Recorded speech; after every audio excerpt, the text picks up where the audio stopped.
Колись людина створила штучний інтелект, тоді світ почав існувати у гармонії з мислячими машинами, які допомагали своїми розрахунками та все глибше і глибше інтегрувалися у суспільство. Але вічної гармонії не існує. Машини повстали проти людства та почалася велика війна, яку пізніше називатимуть батлеріанським джихадом. Врешті-решт людство переможе. Але якою ціною?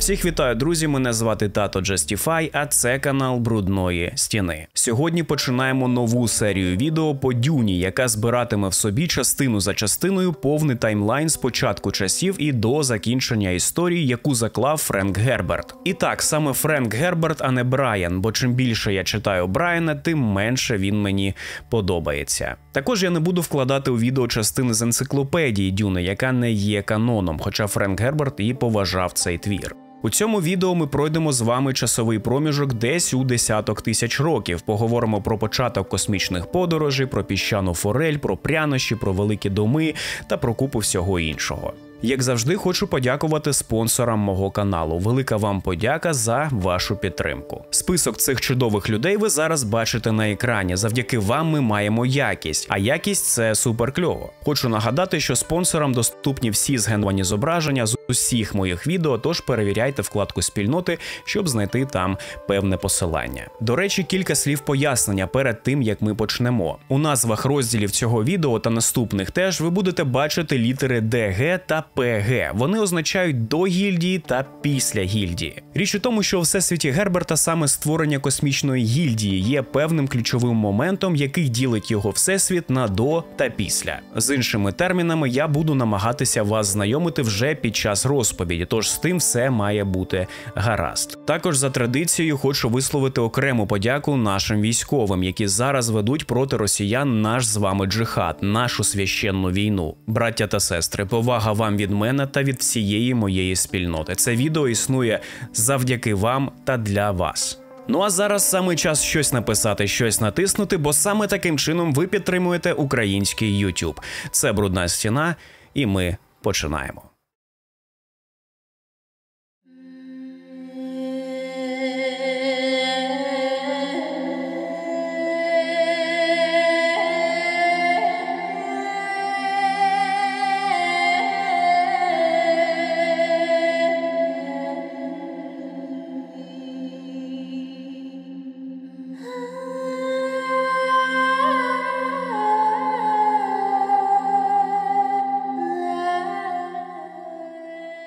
За назвою цього розділу можна зрозуміти, що річ буде йти про космічні подорожі у відомому всесвіті.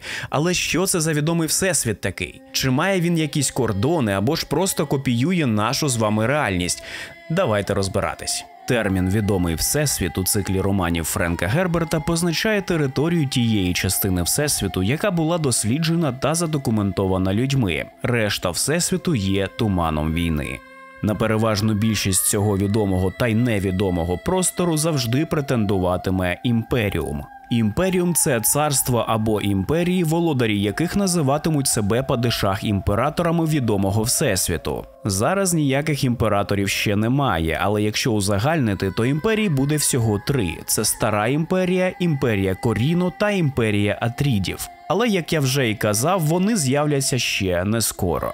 Розмір відомого всесвіту збільшуватиметься протягом історії, оскільки людство досліджуватиме все більше і більше незвіданого космосу. Найзначніше зростання відбудеться в два конкретні історичні моменти, а саме в період після закінчення батлеріанського джихаду, коли буде винайдено згортання простору. І другий період – це коли відбудеться так зване велике розсіяння після смерті бога-імператора Лето Атріда II. Другий випадок відбудеться завдяки винаходу іксіанських кораблів, які не вимагатимуть для пілотування залежних від прянощів навігаторів гільдії. Про них ми ще поговоримо, коли дійдемо до створення цієї самої гільдії. Кордони відомого всесвіту ніколи точно не описувались. Навіть після злиття Бене Гессерит і шановних Матрон, коли відомий всесвіт стане більшим, ніж будь-коли, повний масштаб пілотованого космосу розкритий не буде. Френк Герберт вирішив залишити це нашій з вами уяві.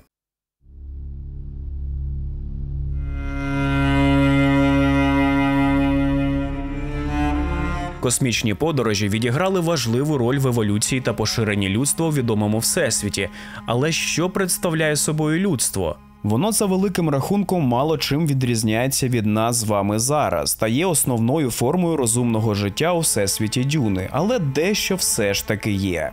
Існуватимуть різноманітні генетичні варіанти та підвиди людей, більшість з яких будуть створені орденом Беннет Лілакс. Сюди входитимуть Бене Гессерит, ментати, навігатори гільдій, кондиціоновані лікарі та багато всякого різного цікавого. Проте, як загальний вид, люди були і будуть єдиною розумною формою життя у цьому всесвіті. Люди виникли на планеті Земля, або, як її називають тут, Стара Земля, та з часом поширилися на незліченну кількість інших придатних для життя світів. Таким чином вони створять саму першу імперію, або Стару імперію, яка проіснує аж до Батлеріанського джихаду, до настання якого в нас є ще десь 10 тисяч років.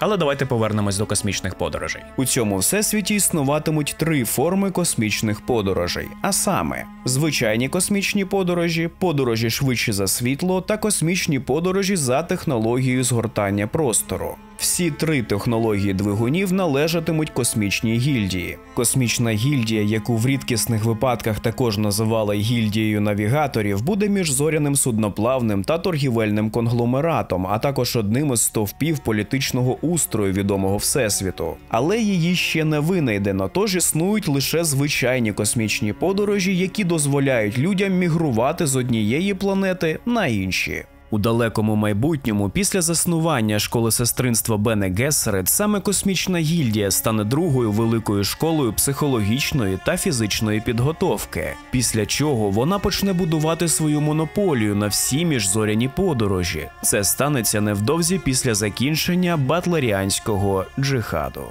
Також зародження монополії гільдії на транспорт і міжзоряну банківську діяльність буде взято за початкову точку імперського календаря. І от тоді я почну казати не до гільдії, а після гільдії, а ваше ютюбівське життя на моєму каналі також розділиться на до та після. Ось ці старі космічні подорожі використовувалися в основному для подорожей у межах зоряної системи, а не для міжзоряних подорожей. Коротше, за великим рахунком, це те, що ми маємо з вами зараз. Потім люди винайшли надсвітову швидкість та стали користуватися нею. Двигуни мали надсвітову швидкість, проте не сильно її перевищували.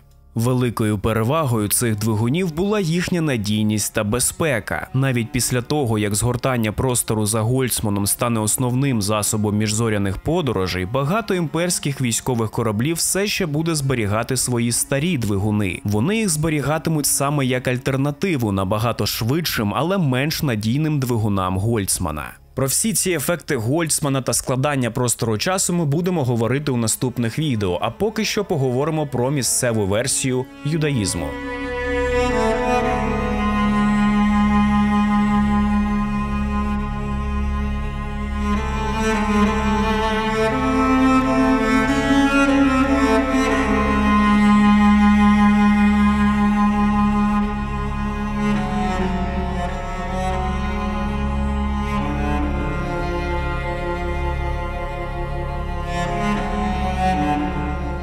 Друга міжкосмічна міграція була другою хвилею людських подорожей у глибокий космос, що призвело до формування першої імперії, так званої Старої імперії. Стара імперія існувала принаймні до 700-х років до гільдії, тобто дуже довго, майже до початку Батлеріанського джихаду. Вже у цей період, тобто у період другої космічної міграції, євреїв переслідували, тож вони почали приховувати свою ідентичність від неєвреїв. Цю практику вони називали повним прикриттям, і людина могла працювати і жити все життя поруч з євреєм, навіть не підозрюючи ні про що. Саме таким чином у вигнанні євреї зберігали свої вікові звичаї протягом тисячоліть, хоча й не без деяких змін. Набагато пізніше у хронології їхні невеликі громади очолюватимуть рабини, а деякі обрані жінки практикуватимуть так звану агонію прянощів та зможуть поглинати і зберігати колективну пам'ять інших людей, прямо як Бене Гессерит.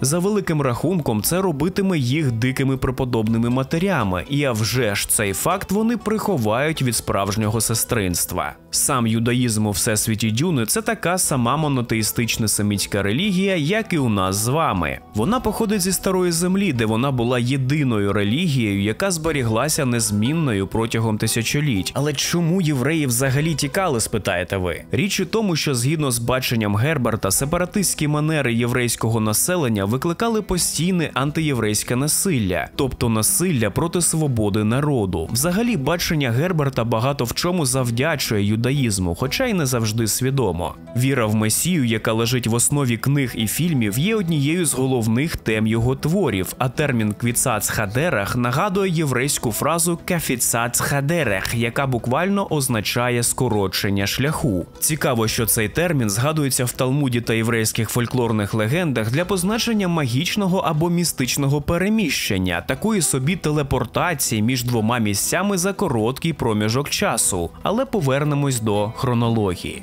Вся ця космічна міграція євреїв та інших людей триватиме наступні 6 тисяч років. Люди будуть колонізувати планети, формуватимуть держави, колонії, міста, селища, навіть не підозрюючи, які події охоплюватимуть Всесвіт, хоча й дуже нескоро.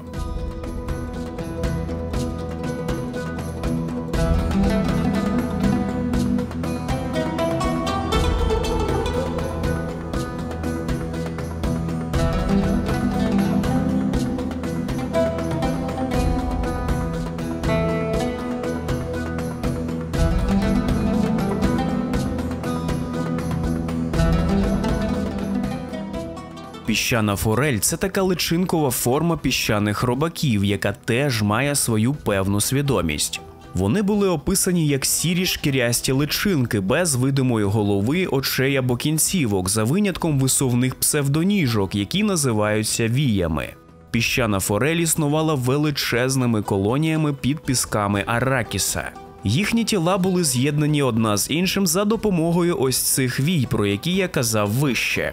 Вся ця маса через деякий час перетворювалася на масивний плацентарний організм, здатний захоплювати цілі водойми глибоко під землею. Так, Аракіс до завезення туди піщаної форелі мав на своїй поверхні воду та рослини, але після появи личинок на планеті почався швидкий процес тераформування, у процесі якого планета втратить майже всю свою надземну воду. Але про це поговоримо трохи далі. У цей момент хронології піщана форель запускає цикл генерації прянощів на Аракісі, тобто того самого меланжу. Після цього на Аракісі з'являється таке природне явище, як викид спецій, коли вони у вигляді гейзерів вириваються на поверхню планети. Річ у тому, що великі маси прянощів під пісками планети являють собою гігантську органічну формацію. Ця формація, або краще сказати наріст, має грибоподібну природу та виникає, коли вода змішується з виділеннями піщаної форелі або молодого піщаного хробака. Ця комбінація вологи та виділень піщаної форелі створює значний тиск, який наче гейзер виривається на поверхню планети у вигляді тих самих викидів прянощів. Але це ще не справжні прянощі, вони ще не придатні для споживання. Потрібен деякий час, вплив сонця та повітря, щоб цей матеріал перетворився на справжні прянощі, які потім збиратимуть величезними гарвестерами та транспортуватимуть у сховища. Але станеться це десь за 4000 років. Більш-менш. Поки що прянощі за великим рахунком нікому не відомі та не мають ніякої цінності. Це як золото або діаманти, які існують, але їх ще не знайшли. Піщана форель, яка виживає у процесі цих викидів, згодом зілється разом, щоб утворити молодого піщаного хробака, або маленького творця, як його називатимуть племена фременів у майбутньому. Ставши за своєю суттю рухомим колоніальним організмом, маленький творець за багато років виросте у колосальних розмірів хробака, якого ви всі бачили у фільмі. При цьому будь-який вплив вологи призведе до того, що дорослий піщаний хробак, так би мовити, загине. Але під словом «загине» я маю на увазі той факт, що він розпадеться на свої початкові компоненти, тобто на цілу купу маленької піщаної форелі. За великим рахунком, піщаний хробак не може остаточно померти, якщо тільки не знищити всі його компоненти, кожну окрему піщану форель, кожну личинку. Саме тому фремени буквально вважають його богом. Маючи міцне та шкірясте тіло на відкритому повітрі, піщана форель була більш податливою та вразливою у воді. Якщо личинку стиснути, вона виділяла солодкий зелений сироп, який давав невеликий заряд енергії. Через те, що піщана форель сама по собі є нешкідливим організмом, діти у фременських січчях гратимуть з нею в ігри, іноді у доволі жорстокі ігри. Наприклад, діти використовували форель як рукавички або закріплювали її на палиці та бігали навкруги. Через десятки тисяч років з цього моменту історії бог-імператор Лето-Атрід II досліджуватиме численні життя своїх предків та зрозуміє, що піщана форель не була народжена на Аракісі, як до нього це вважали всі інші. Проте питання, звідки взагалі на Аракісі взялася піщана форель та хто її туди привіз, залишиться відкритим назавжди. Єдине, що вдасться дізнатися Лето, так це те, що вони з'явилися на планеті задовго до людей та що їхня рідна планета мала воду. Додатково він дізнається, що піщана форель є інвазійним організмом. Хто б сумнівався.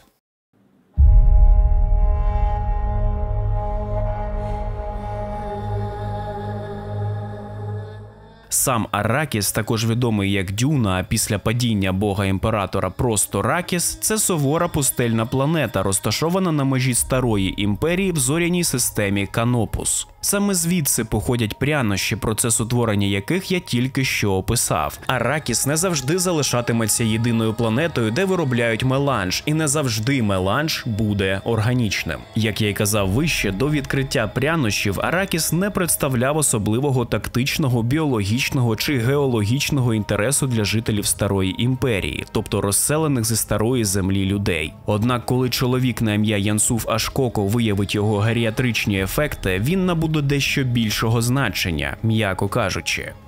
Планета Аракіс розташована далеко від основних населених планет та їхніх торгових шляхів. Навколо планети оберталися два супутники. Перший і більший із них мав утворення схоже на людський кулак. Другий, у свою чергу, мав утворення, що нагадувало кенгурову мишу, яку місцеві фремени називатимуть Муеддібом. Проте зараз ніяких фременів ще не існує і не буде існувати ще 3000 років. Уявіть цю пустельну планету, на якій кожну секунду виробляються прянощі, безцінний товар, портфель якого може дозволити вам придбати цілу планету. Але про це ніхто не знає. Поверхня Аракіса складалася майже виключно з сухих дюнних пустель. Звідси й альтернативна назва планети – Дюна. Різноманітні вивітряні гірські хребти простягнулися по всій планеті, розбиваючи пустелі та ховаючи обмежені місцеві форми життя. Різні кам'яністі вкраплення також усіювали поверхню планети. Це дозволятиме майбутнім фременам ховатись у них та робити смертоносні засідки для гарконенів або будь-кого іншого, кого вони вважатимуть ворогом. Планета вже зараз працює для того, щоб вони вижили. Атмосфера Аракіса складалася з 75% азоту, 20% кисню та незначної кількості інших газів. Враховуючи велику кількість кисню, атмосфера дозволятиме людям жити на планеті, не використовуючи додаткові засоби для дихання, але від піска все ж таки треба буде захищатися, бо він там тупо всюди. Що цікаво, виробництво кисню, достатнього для підтримки біологічного життя, відбувається через метаболізм самого піщаного хробака, який діє буквально як гігантська фабрика з кисню. Що стосується води, то її величезні запаси були розташовані глибоко в горах планети, а також у незліченній кількості піщаної форелі. Також невеликі кількості водяної пари існують на поверхності планети та збиратимуться фременами за допомогою вітряних пасток.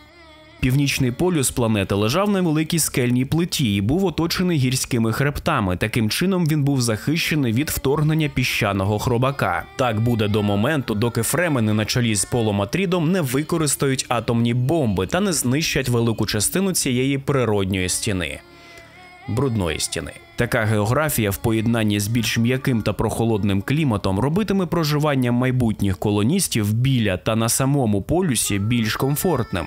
На Аракісі існує дуже мало форм життя через його палючу спеку та сухий клімат. Різноманітні форми життя, які вистояли, були затьмарені піщаними хробаками, які плавали під глибокими пустелями планети. Піщані хробаки дуже агресивно захищають свою пустельну територію не тільки від інших тварин та людей, але й від інших піщаних хробаків. Інші форми життя на Аракісі включали згадувану мною мишу кенгуру, відому фременам як Моеддіб. У міфології земних духів майбутніх фременів він асоціюватиметься з формацією, видимою на другому супутнику планети, і викликатиме захоплення через його здатність виживати у відкритій пустелі. Чому? Бо ця миша сама може виробляти воду. До речі, це показано у фільмі таким чином, що на вухах миші під ранок починає формуватися роса, яку вона п'є, та таким чином поповнює запас рідини. Це дуже розумний гризун. Також деякі форми флори існували на планеті, в тому числі креозотовий кущ. Креозотовий кущ – це чагарник. Йому потрібно дуже мало води, і він може глибоко пускати коріння у піщані дюни, щоб знайти цю саму воду. Він також має неприємний запах, який відлякує тварин, та отруту в нижній частині стовбура. Також цей кущ має блискуче листя, щоб вловлювати та утримувати вологу. Коли фременам Аракісу потрібно буде виконувати делікатну роботу руками, вони часто зніматимуть рукавички з своїх дистекостів і натиратимуть руки листям креозотового куща. Це допомагатиме запобігти виділенню поту через обидві сторони долоні. Якщо казати про реальне наше з вами життя, то існує Лаурея тридентата, відома як креозотовий кущ. Він походить з пустелі Могаве в Північній Америці. Цей кущ дуже агресивний щодо води, до такої міри, що перешкоджає використанню води іншими рослинами, яким не пощастило існувати поряд. Також в екосистемах планети Аракіс жили різноманітні птахи та кажани. Деякі з них будуть одомашнені фременами та використовуватимуться як голуби для передачі послань. У книгах це саме кажани, але у фільмі їх з невідомих мені причин замінили на банальних птахів. На жаль. Йдемо далі.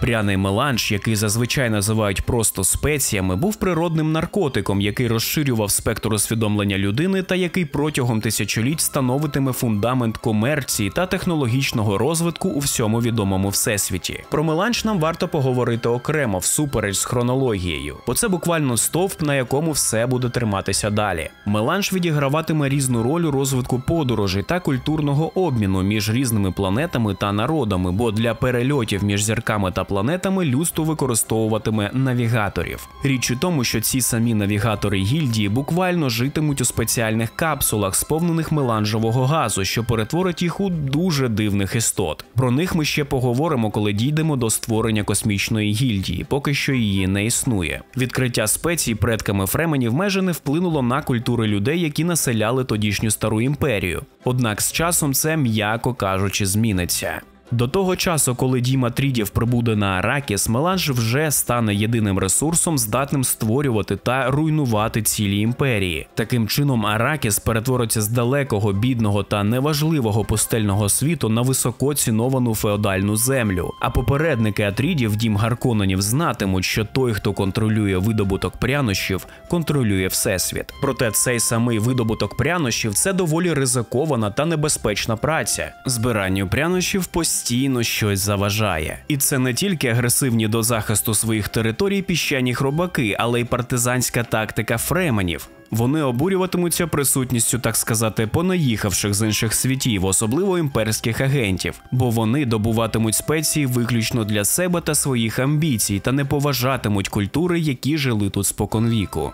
Інколи у книгах говориться, що меланж має аромат кориці. Наприклад, у першій книзі вже відома вам леді Джесіка розмовляє з доктором Юе. У діалозі Юе питає її, чи пригадує вона смак прянощів, на що Джесіка відповідає, що вони скидалися на корицю. Але смак завжди інакший, каже їй лікар, ніби життя, яке щоразу повертається новим обличчям. Дехто вважає, що прянощі викликають ефект завченого смаку, мовляв, тіло, усвідомлюючи корисність речовини, інтерпретує її смак як приємний і трохи ейфорійний, і так само, як життя, прянощі неможливо синтезувати. Але на рахунок синтезу він все ж таки помилявся, бо й гадки не мав, на що здатен орден Тлілаксу. Великі доми імперіуму часто вважалися багатими та впливовими, якщо їхні правлячі члени могли дозволити собі регулярно вживати меланж, а ще краще накопичувати його. Проте варто зазначити, що накопичення меланжу зазвичай вважалося дуже ризикованим і небезпечним заходом, оскільки давайте рахувати. Імператор, Бене Гессерет, Бенет Лілекс, Космічна гільдія, всі інші великі доми потенційно могли розглядати такі запаси як загрозу своєму становищу в імперіумі. Тож краще публічно не казати про те, що у вашому сховищі є пара тонн прянощів для створення певного коливання на ринку цін. Але про це потім поговоримо ще. Зараз ви маєте просто розуміти, що таке меланж та які властивості він має. Ми поговорили про прянощі, але не поговорили про наслідки їхнього вживання. Чи існують такі та на що вони впливають?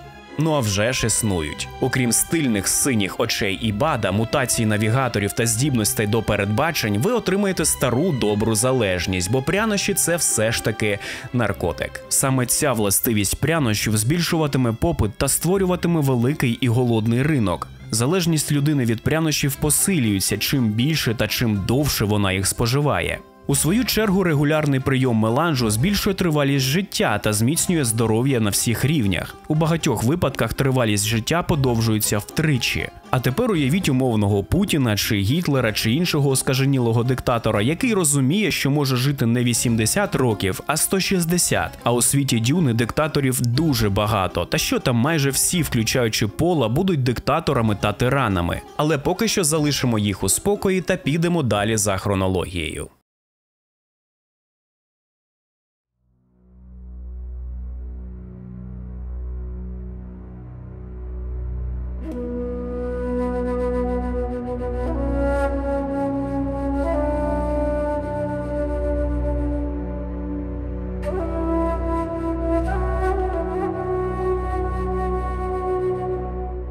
Перенесемося ще на 2900 років вперед. Тут вже починається політична двіжуха, бо ті люди, які заснували держави, міста та селища, згодом перетворяться на лідерів планет та цілих планетарних систем, і згодом стануть називати себе великими домами. Великі доми відносяться до однієї з головних спільнот Дюни, так званого Ландсрааду. Зазвичай Великий Дім – це сімейна династія, яка правила планетою чи цілою планетарною системою. За часів падишах-імператорів, це буде ще не скоро, це зазвичай набувало форми вотчини, переданої самим імператором. Великий Дім, який керував планетою, був правителем всього світу, якому імператору майбутньому доручатиме підтримувати закони імперіуму та галактичний порядок. Імператор зможе змінити дім, який керує планетою. Це легальна процедура, яка не часто, але використовувалася у новому імперіумі. Але, як я й кажу, цього нового імперіуму ще не існує, як і падишах імператорів, майте це на увазі. На момент 2100 року до гільдії немає ніяких імперій Коріно та Атрідів. Проте, як королівські династії, існувати вони можуть вже зараз. Великі доми зазвичай мали свою армію, прапор, символ, герб та кольори. Прямо як у нас в середньовіччі, тільки з космічними кораблями та роботами. Але окрім великих домів, існували ще так звані менші доми. Менший дім був дворянським домом, який не контролював велику планету чи територію. Їхня влада ґрунтувалася на контролі лише однієї галузі чи регіону. Однак цей умовний менший дім все ще мав вплив на політику імперії, маючи невелику кількість голосів у Ландсрааді. Менший дім, як правило, присягає великому дому та часто є гостем на бенкетах та інших розважальних заходах. Невідомо, чи Великий Дім, який, скажімо, пережив важкі часи чи війну, міг стати меншим домом. Таких даних у нас нема, але пишіть свої думки у коментарях, можливо, ми знайдемо істину разом. Вмикайте свою фантазію. Загалом менших домів було не те щоб мало, але й не дуже багато. Вони могли з часом отримати статус великого дому через накопичені багатства в результаті підприємницької діяльності та торгівлі. Список усіх великих домів Всесвіту Дюни Френка Герберта налічуватиме всього 8. А саме Дім Атрідів, Дім Коріно, Дім Фенрінгів, Дім Гінази, Дім Галеків, Дім Гарконенів, Дім Метуллі та Дім Морітані. Двоє з цих домів створять свої великі імперії, а саме Дім Коріно та Дім Атрідів, але про це трохи згодом. А зараз ви вже декілька разів у цьому відео чули термін Ландсраад. Тож що це в біса таке? Лансраат був колективним органом, який представляв усі великі доми, засновані задовго до батлеріанського джихаду. Лансраат спочатку не був популярним проєктом, проте він здобуде цю саму популярність на початку існування майбутньої імперії Коріно. Самим органом керувала Вища Рада Лансрааду, прямо як Верховна Рада України, тільки ні. Рада Лансрааду збиралася регулярно і формувала такий собі собор, на якому великі доми могли спілкуватися один з одним, вести перемовини про торгівельні угоди, створювати альянси чи навпаки реалізовувати вендету чи інші прояви ворожнечі. Легальним чином, а не підступно, як це з нами зробили росіяни. Великі доми продовжуватимуть існувати і після смерті бога-імператора Лето II, однак невідомо, чи продовжить існувати протягом цього часу Рада Лансрааду. До речі, цікавий факт. Саме слово «Лансраат» буквально означає «земельна рада». Це слово існує в кількох скандинавських мовах та зараз пишеться як «Лансрод». А от до реформи орфографії 1948 року воно все ще писалося як «Лансраат» данською мовою. Голландською або бурською мовами це слово також буде написане як «Лансраат», але Герберт таки запозичив це слово зі скандинавської мови. Коли його запитали про це під час інтерв'ю, він сказав, що, цитата, «Лансраат» – це старовинне скандинавське слово, яке означає збори землевласників. Це історично точно, оскільки вони являли собою перші засідання законодавчого органу. Лансраат – це раннє дворянство. Кінець цитати.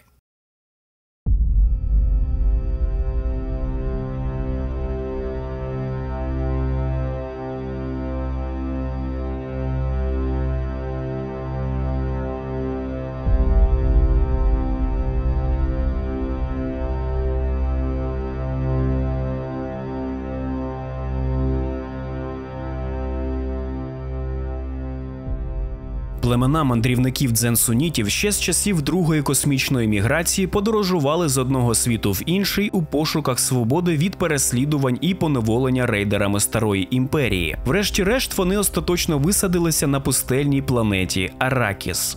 Про еволюцію віри дзен-суні відомо небагато, проте немає жодних сумнівів у тому, що віра дзен-суні була сумішю двох стародавніх релігій – сунітського ісламу та дзен-буддизму. Самі дзен-суніти були послідовниками розкольницької секти, яка відкололася від вчення Маомета, так званого третього Мухаммеда. Це відбулося близько якраз таки 1381 року до гільдії. Релігія дзен-суні відома головним чином своїм наголосом на містичному та поверненням до шляху предків. За великим рахунком, це повернення до більш звичного нам з вами ісламу, а для них це буде іслам тієї, старої землі. Більшість послідовників називають чоловіка на ім'я Алі бен Огаші лідером початкового розколу. Але є деякі докази того, що Огаші, можливо, був просто розмовляючою головою своєї другої дружини на ім'я Нісай, яка була сірим кардиналом цієї нової течії.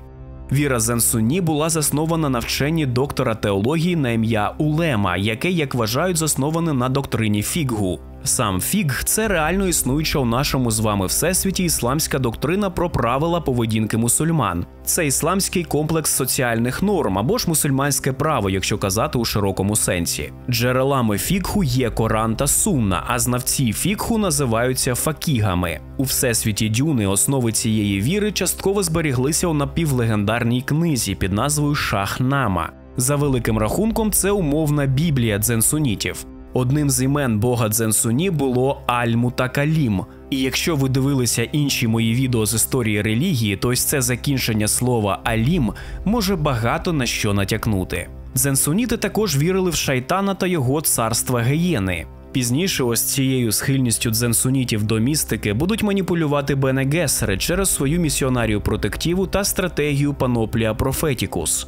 Робити вони це будуть задля виконання та закріплення власних політичних цілей. Місіонарія протектива – це така інвазійна релігійна пропаганда, яка насаджує певні думки вірянам, щоб потім, коли Бене Гесерет прибуде на планету, в них вже був лояльний прошарок населення, з яким можна працювати. У цьому відношенні особливий інтерес для них буде представляти Аракіс, бо саме там буде найбільше скупчення прихильників релігії дзен-сунітів – фременів. І це зіграє дуже важливу роль в історії Пола Атріда та його майбутнього. Ну а на цьому пропоную першу серію циклу закінчити. У наступній поговоримо про еволюцію дзен-сунітів у фременів, про те, як знайшли чудодійні властивості прянощів та, можливо, про початок батлеріанського джихаду. І цей новий випуск має вийти набагато швидше, ніж через місяць. Дякую всім, хто додивився до кінця. Зараз саме час щось написати та щось натиснути, бо саме таким чином ви підтримуєте український YouTube. Ну і пам'ятайте, що навіть піщаний хробак може згорнутися або розпастись на піщану форель,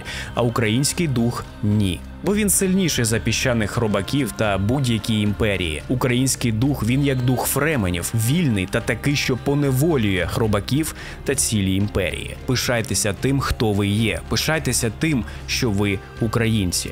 Мирного вам неба, слава Україні та смерть російським окупантам. Peace.